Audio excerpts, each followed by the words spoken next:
Hello students, as we have started chapter number 8, the cell, structure and function. We have already studied about the cell, what is a cell, the basic structural unit, the building blocks, just like the small bricks which makes up the house. Now, today we'll begin with the different types of cell in number, shape and sizes. In this living world, organisms differ from one another, but all are made up of cells. So, cells in the living organisms are complex living structures like non-living bricks. The use of microscope by the scientist magnified the objects in detail. The stains or dyes, the dyes may be red or blue, are used to color parts of the cells to study the detailed structure. There are millions of living organisms and they are of different shapes and sizes. Even their organs also vary in shape, size and number of cells. Let us see. Number of cells in an organism depends upon the type of a organism. It may be million or billion in a huge plants or animals. In humans, it is trillions of cells in a body which vary in shapes, very means differ in shapes and sizes. And all different groups of cells perform different varieties of functions. Organisms are made up of multi-cells for performing different functions. Next we'll study about the cell shape.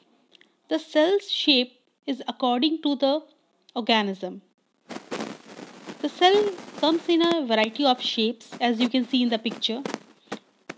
Notice the neurons on the wall, the basic cell of our nervous system. This diversity of forms reflects a diversity of functions. Most of the cells have a specific shape because of their unique work. Cells are of different sizes also. As cell size is limited by the ratio of volume to outer surface area. That means the outer skin. If it is a mango tree, it will have a different shape. It's a neem tree, it will have a different shape. Suppose it's a cat, it is having a different shape. A dog, it's having a different shape. So there is a limitation to the outer surface area. According to that, the cell size is limited. The larger the cell, the larger the surface area that must be maintained. Shell shape is typically related to the cell functions it performs. Most cell shapes are rough, cuboidal or spherical in shape as you can see in the pictures. Some cells have long extension to reach out in various directions. As you can see the nerve cell at the bottom. It is having a nerve ending, a cell body, etc. The number of cells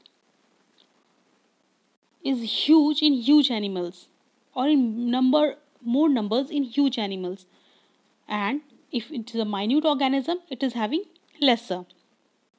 A million is 1,000 million, a billion is 1,000 million, a trillion is 1,000 billion. So you can just imagine about it. Organisms more than one cell and that's why they are called as multicellular. Multi means many, cellular means cell. When many cells combine together and a activity is being performed or done in an organism, that organism is called as multicellular organism. The number of cells being less in smaller organism, it doesn't affect in its function, whereas they have only specific and less functions in them.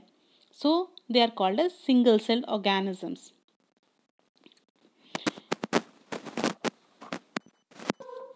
The fertilized egg cell is multiples and the large of the cell increases as the development proceeds.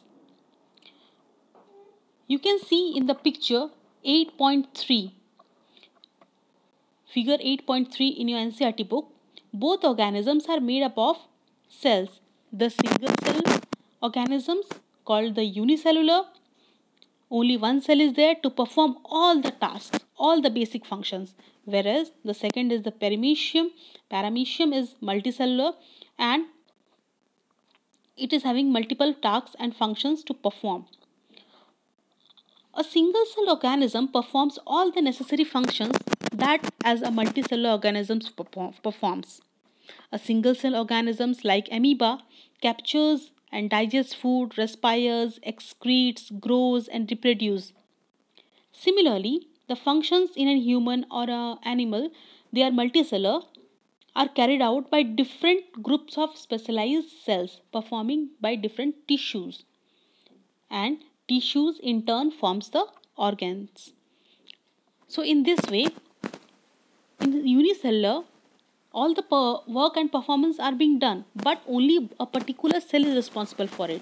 Whereas in a multicellular, many cells making a tissues and tissues combined to the organs, and they perform different tasks and functions. In this way, the multicellular performs. So that's all for today's video. We'll proceed with the next topics in the another video. Thank you.